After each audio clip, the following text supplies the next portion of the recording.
Feathering is a tech that brings you from the death box below the abyss all the way past the ground and into the sky. When done properly, it can be used to evade enemies, engage targets, rotate around the map, and even fight and move over the abyss for extended periods of time. Feathering is done by falling into the abyss right until you're about to hit the death box, and then holding your glide key until your character model fills the bright glowing orb above your head.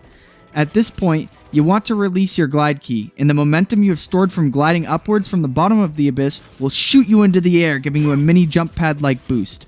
If you find yourself struggling to figure out when you should start gliding in the abyss, listen to the audio cue that plays. It will start getting louder as you near death, and on top of that, the edges of your screen will turn deep red.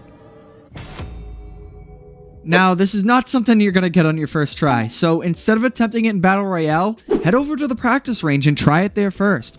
It's going to take some time, but with repetition, you'll start to build the muscle memory for when you need to glide, and it'll get much easier. A specific practice routine that helped me build this muscle memory can be done right here in the practice range.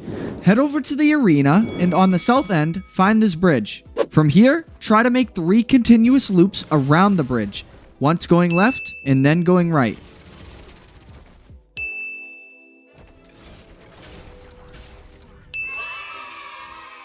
But this is where the interesting part of the video starts. Let me show you some practical application of this tech. First off, when fighting over the abyss, I'm sure you all know by now that taking any amount of damage while holding your glider will send you to your immediate death. Yes, let's go! To remediate that issue, you can use feathering to remain airborne longer than normal and return fire to any nearby threats without getting spiked. And as you just saw, you can traverse an insane amount of distance by using this. Oh my god. Here's Spades utilizing the same mechanic to flawlessly disengage from a lost fight. On the left, you can see that 2 of his teammates are knocked, and he makes the correct decision to cut out of the fight. With Myth on his heels, he has no time to stop moving. Feathering here allows him to continue running even with the lasers in his way. Fast forwarding a little bit, Myth is still looking for the kill. At his HP, Spades could be killed by 1 fully charged Myth arrow, so he needs to heal. The issue is, Myth is too close to do it on land, so he jumps over the abyss. Normally you can't do this in the air. However, with feathering, Spades is able to secure enough airtime to use one of his vibe beams. Still not convinced at how useful this tech can be?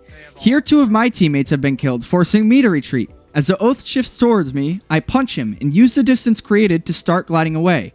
I take both wind rings, making him think I'm going to the heart, and then use my shift to push myself towards the wall. By feathering my glider, I am able to float over the rocks with ease and secure my life. Let's take a step back away from combat for a moment though. While feathering is useful in many situations, one area I think it shines in is rotations. Imagine this, you and your squad are held off at a choke point by another team. Knowing how to utilize this tech can completely save you from a disadvantaged fight and force the enemy into a worse position. On top of this, you can use it to peek over walls and gather info for your team so that you can make a better decision on where to path amidst such chaotic end circles. In a few months, I wholeheartedly believe that this will be a mechanic every player knows, and I hope that this video can be a stepping stone for a more creative and free-flowing playstyle of Supervive. The possibilities are truly endless, and I implore you to use your own imagination and find other places on the map where this tech could be used. If you find any that I missed, be sure to leave it in the comments below, and if you enjoyed the video, feel free to give it a thumbs up. And if you didn't, a thumbs down. Every bit of feedback helps. Anyways, I've got some ranked games to grind, so as always, thank you all for watching, and I hope to see you in the Skylands. Nasty, yo. Oh my goodness. A wombo combo. That was insane. Oh my god. That's the first clip of beta, of open beta right there. Submit that shit. Potato monster. Yeah. Potato That's what I'm monster. saying. 1K in the bag.